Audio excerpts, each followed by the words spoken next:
Continuation of chapter number 11 dual nature of light. आज हम ले रहे हैं कुछ न्यूमेरिकल्स फ्रॉम एनसीईआरटी एक्सरसाइज। कुछ क्वेश्चन एनसीईआरटी में सिर्फ कंफर्मेशन होते हैं एक्सपेरिमेंटल रिजल्ट्स के, तो कुछ कैलकुलेशन से हमें कंफर्म कराया जाता है। तो ये भी एक उनमें से ही क्वेश्चन है कि क्या हम आउटकम ले रहे हैं फोटो इलेक्ट्रिक इमिशन के, क्या वो रिलेट करते हैं वेव थ्योरी से या नहीं। तो यहाँ क्वेश्चन कहता है कि the light of intensity 10⁻⁵ falls on the sodium photo cell of surface area 2 centimetre square. तो सरफेस एरिया सेंटीमीटर में दिया है, तो सरफेस एरिया को मैं चेंज कर लेती हूँ, 2 × 10⁻⁴ मीटर स्क्वायर में हमने इसे कन्वर्ट कर दिया। और इंटेंसिटी भी हमें गिवन है 10⁻⁵ and -2. Okay, so now assuming that the top 5 layers of the sodium absorb the incident light, तो top 5 layers जो हैं वो absorb कर रही हैं। estimate time required for the photoelectric emission in the wave picture of the radiation। हमें पता है कि वेव पिक्चर में टाइम लैग होता है, जबकि फोटो इलेक्ट्रिक इमिशन में इंस्टेंटेनियस इमिशन होता है। तो हम ये देखना चाहते हैं कि अगर हम फोटो इलेक्ट्रिक इमिशन की बजाय यानी कि एस्टिमेट करना हमें time required for the emission of the electron in the wave picture, तो वेव पिक्चर के पॉइंट ऑफ व्यू से अगर हम सोचें तो फिर उसको कितना टाइम लगना चाहिए इमिट होने में। The work function for the metal is given as इतना, तो यहाँ वर्क फंक्शन भी हमें दे दिया है, जो अमाउंट ऑफ वर्क परफॉर्म हुआ वो हुआ 2 electron volt. What is the implication of your answer, और आपके इस आंसर से हमें क्या इन्फॉर्मेशन मिलेगी। तो सबसे पहले तो हम इंटेंसिटी को डिफाइन कर देते हैं। Intensity is your energy upon area into time, या फिर पावर अपॉन एरिया भी बोल सकते हो इसको। तो अगर मुझे पावर चाहिए, टोटल पावर चाहिए, तो हम जो जो इंटेंसिटी ले रहे हैं इंसिडेंट या पावर को दूसरे तरीके से हमें डिफाइन करना हो तो वो हो जाता है इंटेंसिटी इनटू एरिया। ठीक है, यानी एरिया को हम इधर लेके चलेंगे, तो इंटेंसिटी इनटू एरिया। अब इंटेंसिटी कितना दिया हुआ है 10⁻⁵, एरिया भी हमें दिया हुआ है 2 × 10⁻⁴ मीटर स्क्वायर। तो ये आपकी टोटल वॉट में पावर आ जाएगी। लेकिन हमसे क्या मांग रहा है, हमें पावर का यूज़ क्या है। सबसे पहले तो वो कह रहा है कि एनर्जी एब्जॉर्ब्ड होगी पहले और फिर उसके बाद रेडिएशंस जो है इमिट करेंगी। But we need to find the time, और टाइम को डिफाइन कर सकते हैं कि energy required, energy for emission of electron divided by the power per electron. इस पावर पर इलेक्ट्रॉन को हम ये भी बोल सकते हैं एनर्जी एब्जॉर्ब्ड पर सेकेंड, यानी कि हम ये कह सकते हैं टाइम कितना लगा, कि टाइम कितना लगेगा कि जितनी एनर्जी उसको इमिशन के लिए चाहिए डिवाइडेड बाय द जितनी एनर्जी वहाँ एब्जॉर्ब हुई, तो उसके अंदर जो टाइम लग पर सेकेंड, क्योंकि सेकेंड टाइम आ रहा है वहाँ पे, तो पावर के अंदर हम कहते हैं ये ऑलरेडी आता है यूनिट एनर्जी पर टाइम पर सेकेंड यहाँ ले रहे हैं, तो that is a power only. तो जो टाइम इंटरवल हमें यहाँ से मिलेगा power per electron, that will give you the time. तो हम एनर्जी निकालें, इमिशन के लिए एनर्जी कितनी थी, वर्क फंक्शन जितनी एनर्जी चाहिए होगी एब्जॉर्ब करने के लिए, तो 2 इलेक्ट्रॉन वोल्ट।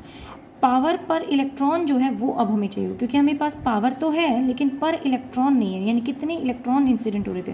तो first of all we need to have power per electron चाहिए हमें। तो पावर पर इलेक्ट्रॉन निकालने के लिए पहले हम नंबर ऑफ इलेक्ट्रॉन निकाल दें।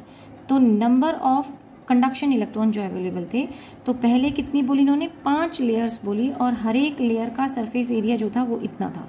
तो अगर 5 लेयर्स हैं into total surface area divided by जो इफेक्टिव एटॉमिक एरिया है वो, अब सब तो नहीं इमिशन कराएंगे, उनमें से कुछ सेलेक्टिव कराएंगे, तो अब ये नंबर आपको अपनी मर्जी से एज्यूम करना पड़ेगा। तो कुछ बुक्स में दिया हुआ 10⁻⁻20 तक एज्यूम कर लिया, यानी कम से भी कम मान लीजिए इतने सारे थे, उनमें से कुछ ही मीटर स्क्वायर का जो एरिया था वो ही अवेलेबल था, तो सिर्फ उतना ही माना, और इसे हम सॉल्व करते हैं तो आपका ऑर्डर आता है 10⁻17। तो यही चीज़ हमें यहाँ पुट करनी पड़ेगी, यानी कि पावर हम कैलकुलेट कर चुके हैं, उसको हम 10⁻17 यहाँ इससे मल्टीप्लाई करेंगे एब्जॉर्प्शन के लिए लाने के लिए। तो 2 इलेक्ट्रॉन वोल्ट लेते हैं, और जो आपका पावर आ रहा था वो हमने यहाँ से अब कैलकुलेट करें तो ये हो जाएगा 10⁻⁹ के करीब। तो 2 × 10⁻⁹, एंड देन उसके भी मल्टीपल में आ रहा है 10⁻17, 10⁻17। सॉरी, ये यहाँ प्लस ही रहेगा क्योंकि यहाँ 20 था तो ऊपर जाके प्लस ही रहेगा, लेकिन यहाँ माइनस, ये डिवीजन पर इलेक्ट्रॉन तो नंबर ऑफ इलेक्ट्रॉन डिवीजन में जाएंगे, this will become here minus negative, minus में आएगा आंसर। एंड देन जब हम इसे सॉल्व करते हैं further, you will gate 0.5 years. So this will give you, इतना ज़्यादा टाइम डिले होगा इमिशन के अंदर, यानी इलेक्ट्रॉन इमिट होने में इतना टाइम, जबकि हमारे फोटो इलेक्ट्रिक इफेक्ट के हिसाब से तो कोई टाइम डिले होना ही नहीं चाहिए। तो सिंपली हम कह सकते हैं कि वेव थ्योरी जो है वो बिल्कुल इससे मैच नहीं करती, या बिल्कुल इस फोटो इलेक्ट्रिक इफेक्ट को जस्टिफाई नहीं कर रही होती, इसीलिए हम इसे वेव थ्योरी के पॉइंट ऑफ व्यू से एक्सप्लेन नहीं कर सकते। In this question, compute the typical de Broglie wavelength of the electron in metal at 27 degrees Celsius and compare it with the mean separation between the two electron in the metal with the given, which is given to be 2 × 10⁻⁻10। यानी कि आपको mean separation दे रखा है, mean separation दे दिया which is 2 × 10⁻10 between two electrons के बीच का mean separation, और temperature भी दिया हुआ है, और आपको कहा गया डी ब्रोगली वेवलेंथ कैलकुलेट करें। तो डायरेक्ट फॉर्मूला हम अप्लाई करते हैं, जिसमें m क्या है, मास ऑफ द इलेक्ट्रॉन है, उसकी फिक्स वैल्यू होती है 9.11 × 10⁻31 kg। बोल्ट्जमैन्स कांस्टेंट टेम्परेचर दे रखा है, पहले तो हम वही चेंज कर लेते हैं, उसको हम केल्विन में ले आते हैं, प्लस में 273, this is 300 kelvin. And Boltzmann's constant की यहाँ पे वैल्यू आप प्लेस कर सकते हो, दैट इज़ 1.38 × 10⁻23। तो ये सारी वैल्यूज़ हमें यहाँ पे पुट करनी है, सॉल्व करना है वेवलेंथ लैम्डा के लिए, एंड ये आता है आपका 6.2 × 10⁻9 मीटर। अब इन्होंने सेपरेशन दे रखा है, मीन सेपरेशन जो है बिटवीन टू इलेक्ट्रॉन, उसके साथ हम कंपेयर कर देते हैं। तो वैसे तो मीन सेपरेशन जब आता है तो उसको भी हम लैम्डा से रिप्रेजेंट कर देते हैं, बट यहाँ हम उसको अलग डिफाइन करने के लिए मैं उसको कुछ और वैल्यू दे देती हूँ, कैपिटल आर कह देती हूँ उसे। एंड देन 6.2 × 10⁻9 यहाँ ले लें, और ये हो जाएगा 2 × 10⁻10। एंड जब आप इसे सॉल्व करेंगे तो you will get than answer of 31। So हम ये कह सकते हैं कि जो वेवलेंथ है डी ब्रोगली वेवलेंथ, वो much greater than the inter electron separation से कहीं ज़्यादा है। तो दो इलेक्ट्रॉन्स के बीच में जो सेपरेशन मिल रहा था उससे कहीं ज़्यादा थी आपकी वेवलेंथ और डी ब्रोगली वेवलेंथ। बस ये हमारा कंक्लूजन है इस क्वेश्चन का। Let us see the next question. Quarks inside the proton and neutron are thought to carry fractional charges. तो हमें पता है कि क्वार्क्स के अंदर फ्रैक्शनल चार्जेस होते हैं।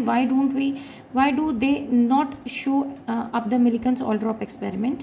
तो वो क्यों नहीं शो करते मिलिकन ऑयल ड्रॉप एक्सपेरिमेंट? तो सिंपली है, मिलिकन जो ऑयल ड्रॉप एक्सपेरिमेंट था वो इलेक्ट्रॉन्स के लिए था जो कि न्यूक्लियस के बाहर रिवॉल्व राउंड करते हैं, जबकि हम ये कह रहे हैं कि ये इनसाइड होते हैं quarks inside protons and neutrons. तो प्रोटॉन्स और न्यूट्रॉन्स के भी इनसाइड है, तो हम तो न्यूक्लियस के बाहर के इलेक्ट्रॉन्स के रिवॉल्यूशन की बात कर रहे हैं। देन नेक्स्ट कहता है कि what is the so special about the combination E/m। Why do we not simply talk about the electron charge की और मास की अलग अलग बात क्यों नहीं करते, हम चार्ज टू मास रेशो की बात क्यों करते हैं? For different cases let us find out the charge to mass ratio या फोर्स। अगर हम फाइंड आउट करने की कोशिश करें तो अगर आपने कोई पोटेंशियल अप्लाई किया है तो उसके ऊपर एक काइनेटिक एनर्जी एक्ट करेगा, and that should give equal to, जैसे हम फोटो इलेक्ट्रिक इफेक्ट में बोल रहे थे, EV। तो यहाँ से अगर आप रिलेशनशिप निकालते हो वेलोसिटी का, this will come out to be 2E/m × V, यानी E by charge to mass ratio हो गया। अगर आप F = ma बोलते हो, इलेक्ट्रिक फील्ड की बात करते हो, तो इलेक्ट्रिक फील्ड में हमारे पास E होता है। तो अगर आप एक्सेलरेशन यहाँ से निकालते हो तो अगेन E/m आ रहा है। और अगर थर्ड केस अगर हम लेते हैं, मैग्नेटिक फील्ड की भी बात कर लेते हैं, थर्ड केस में अगर हम मैग्नेटिक फील्ड की बात करते हैं तो हमारे पास EVB = mv²/r रिलेशनशिप होता था। तो यहाँ पर भी अगर आप वेलोसिटी निकालेंगे तो वेलोसिटी = अगेन V आता है आपका E/m और RB, यानी again charge to mass ratio. तो ऑल द थ्री केसेस, चाहे इलेक्ट्रिक फील्ड हो, मैग्नेटिक फील्ड हो या फोटो इलेक्ट्रिक फील्ड हो, सब में चार्ज टू मास रेशो आ रहा है।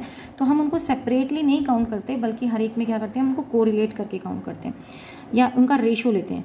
Why should gases B insulators eight ordinary pressure and start conducting at very low pressure. तो लो प्रेशर पे वो कंडक्ट करती हैं, जबकि ऑर्डिनरी प्रेशर पे जो है वो गुड कंडक्टर की तरह काम नहीं करती हैं। ऐसा इसलिए होता है कि जो ऑर्डिनरी टेम्परेचर होता है उसमें बहुत सारे गैसेस, जो पार्टिकल्स और मॉलिक्यूल्स होते हैं गैस के, दे कीप ऑन कोलाइडिंग, और इसलिए क्या होते हैं, आयॉन्स जो फॉर्म होते हैं, they do not get a chance to reach the electrode. वो इलेक्ट्रोड तक पहुंच ही नहीं पाते, इतने कोलिजन्स होते रहते हैं बीच में। लेकिन जब हम कहते हैं कि लो प्रेशर है तो उस वक्त कोलिजन्स ज़्यादा नहीं होते और आसानी से आयंस जो हैं वो इलेक्ट्रोड्स तक पहुंच जाते हैं, और इसीलिए कहते हैं हम जो करंट जो है वो सेटअप हो पाती है। नेक्स्ट बात करते हैं हम, every metal has a definite work function, why do all photo electrons not come out at the same energy if incident radiation is monochromatic, why is there an energy distribution of the photo electron.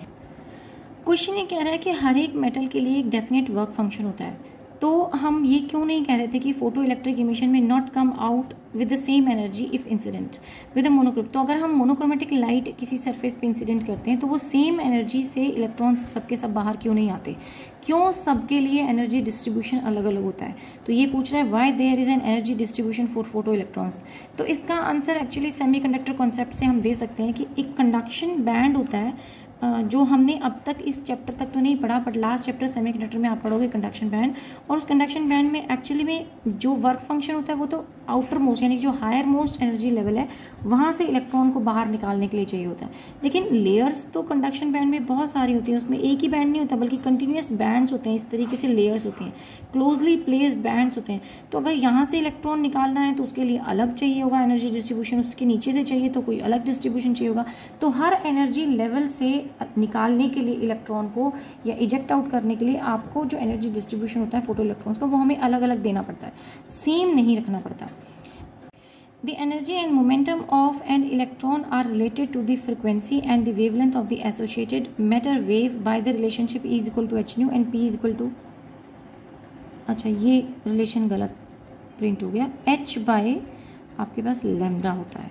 तो momentum का relation दिया है, energy का relation दिया है, and they are saying in each relationship आप कहीं ना कहीं फ्रिक्वेंसी को रिलेट करते हो।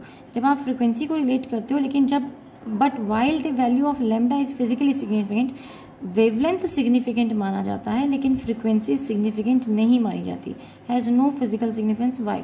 तो आपसे यही पूछा जा रहा है कि एनर्जी और मोमेंटम को अगर हम इलेक्ट्रॉन को रिलेट करते हैं फ्रिक्वेंसी और वेवलेंथ से मैटर वेव्स के अंदर, तो एनर्जी एच न्यू होती है और मोमेंटम आपके पास एच बाय लैम्डा, लेकिन लैम्डा तो इंपॉर्टेंट है हमारे लिए यहाँ पे, लेकिन फ्रिक्वेंसी नहीं है। उसका रीज़न ये है कि फ्रिक्वेंसी जो है वो एज सच कांस्टेंट रहती है। कैसे? डिफरेंट लेयर्स में, एक मीडियम से दूसरे मीडियम के अंदर, तो ये डिफरेंट मैटर की लेयर्स में वेवलेंथ तो चेंज कर सकती है लेकिन फ्रिक्वेंसी नहीं चेंज करती।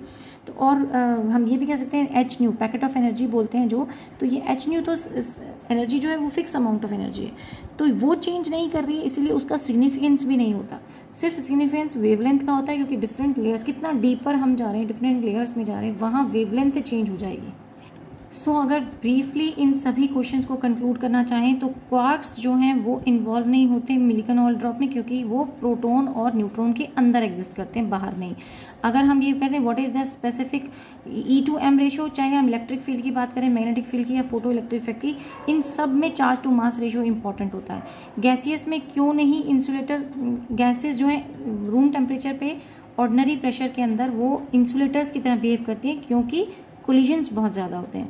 अगर हम बात करें वर्क फंक्शन की, तो उनको हम अलग अलग एनर्जी लेवल से निकालते हैं, इसीलिए एनर्जी डिस्ट्रीब्यूशन भी हमें देना होता है फोटो इलेक्ट्रॉन्स के लिए। जो भी फोटो इलेक्ट्रॉन निकल के आ रहे हैं उनमें से कुछ अमाउंट तो वर्क फंक्शन में काम आ गया और रिमेनिंग जो है उनको काइनेटिक एनर्जी देने में इन्वॉल्व हुआ। तो इस तरीके से फोटो इलेक्ट्रिक इफेक्ट की इक्वेशंस थी हमारी। और हम कहते हैं एनर्जी और मोमेंटम जो है वो उन दोनों में ही फ्रिक्वेंसी आता है, लेकिन वो सिग्निफिकेंट नहीं होता frequency relationship. Photon wavelength significant है, रीजन फ्रिक्वेंसी चेंज नहीं होती, इसीलिए एनर्जी E=H। एच तो है ही कांस्टेंट, और अगर फ्रिक्वेंसी भी कांस्टेंट रहेगी तो एनर्जी भी कांस्टेंट रहेगा, तो इसीलिए तीनों कांस्टेंट ही रहते हैं। सो इस क्लास के लिए इतना ही।